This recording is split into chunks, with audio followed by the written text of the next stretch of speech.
પોષકવર્ધક ગુણોથી ભરપૂર પાલક એનિમિયા જેવી બીમારી દૂર કરે છે, હિમોગ્લોબિન વધારે છે, કબજિયાત જેવી બીમારીઓથી તમે સપડાતા હોય તો પણ તમને ઠીક કરે છે. સાથે તમને સાંધા, ગોઠણ કે પછી હાડકાના દુખાવા થતા હોય તો પણ ફાયદાકારક છે.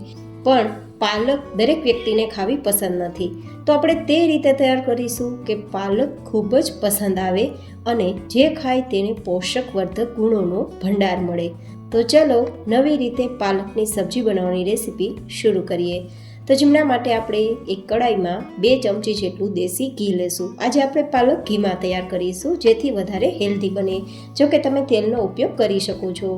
જેમાં આપણે 1 ચમચી જેટલું જીરું અને થોડી હિંગ ઉમેરી દઈશું.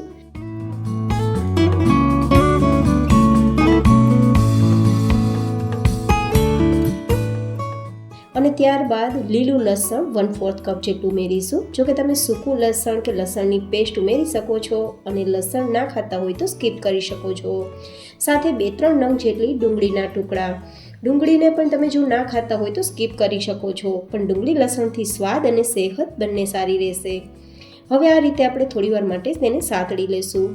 ડુંગળી અને લસણથી લોહી પાતળું રહેશે અને સાંધાના દુખાવામાં પણ રાહત થશે.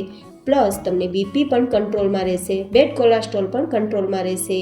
તો જો ખાતા હોય તો જરૂર ઉમેરજો, સ્વાદ પણ આવશે અને સેહત પણ મળશે.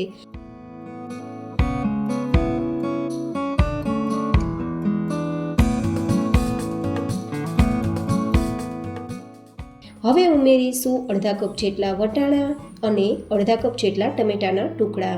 અહીંયા વટાણા અને ટમેટા આપણી પાલકની ભાજીને વધારે સ્વાદિષ્ટ તો બનાવશે જ, પણ વધારે હેલ્ધી બનાવવાનું કામ કરશે. તો બધી જ સામગ્રીને થોડીવાર માટે ધીમા ગેસની ફ્લેમ પર સાતળીશું.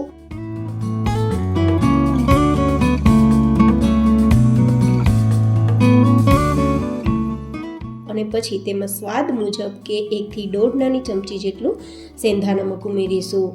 હંમેશા આપણા જમવાને જો સેંધા નમકથી તૈયાર કરવામાં આવશે તો આપણું સ્વાસ્થ્ય વધારે સારું બનશે, કારણ કે સફેદ નમક પોઈઝનનું કામ કરે છે.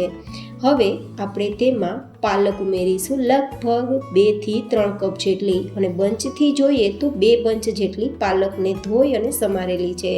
તમે અહીંયા ફેમિલી મેમ્બર્સ અકોર્ડિંગ પાલકની ભાજી તૈયાર કરી શકો છો. આટલી ભાજી તૈયાર થશે તો 4 વ્યક્તિને આરામથી થઈ જશે. તો 4 વ્યક્તિ માટે આટલી પરફેક્ટ રેસીપી રહેશે.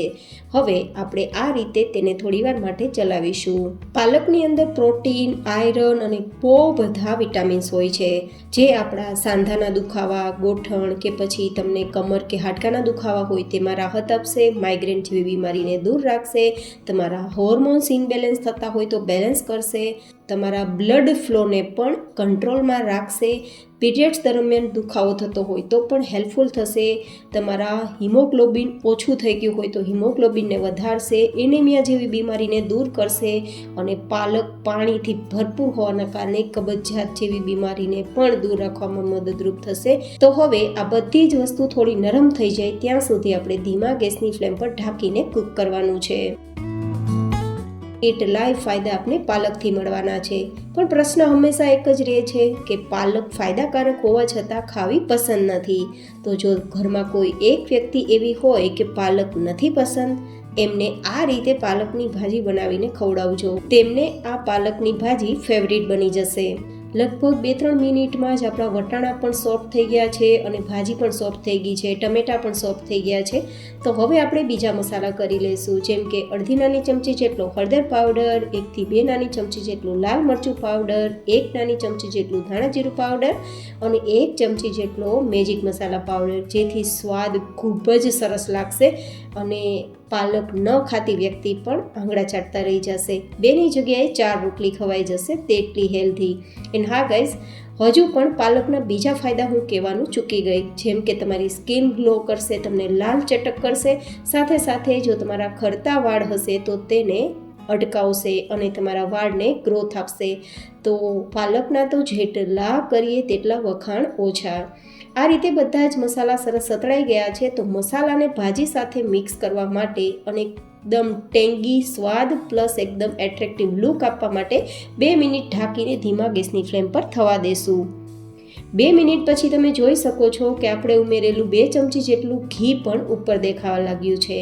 તો હવે ઓલમોસ્ટ આપણી ભાજી તૈયાર થઈ ગઈ છે. એકવાર આ રીતે ચલાવીને જોઈ લેશું. આ ભાજી ખાવામાં એટલી સરસ લચકો છે કે તમે કદાચ રોટલા ભાખરી કે પરોઠા સાથે નહીં, માત્ર ખીચડી સાથે ખાશો તો પણ ખૂબ મજા આવશે. તો વીકમાં 2 થી 3 વાર આ રીતે પાલકની ભાજી ખાવાનું પ્રિફર કરજો. શિયાળા દરમિયાન તમારી પાલકની ભાજી ખાવાથી તબિયત બની જશે અને વર્ષ દરમિયાન તમને આગળ બતાવ્યા મુજબની કોઈ બીમારી ટચ પણ નહીં કરે. તો આપણી લચકાદાર ભાજી તૈયાર છે.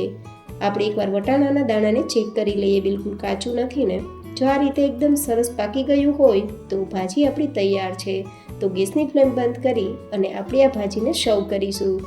તો કેવી લાગી તમને મારી આજે આ નવા લુકમાં અને નવી રીતે તૈયાર કરવાની પાલકની ભાજી? કોમેન્ટમાં તમારા ફીડબેક જરૂર શેર કરજો. ફરી મળીશું એક નવી જેન હેલ્ધી રેસીપી સાથે. ત્યાં સુધી stay healthy and stay happy.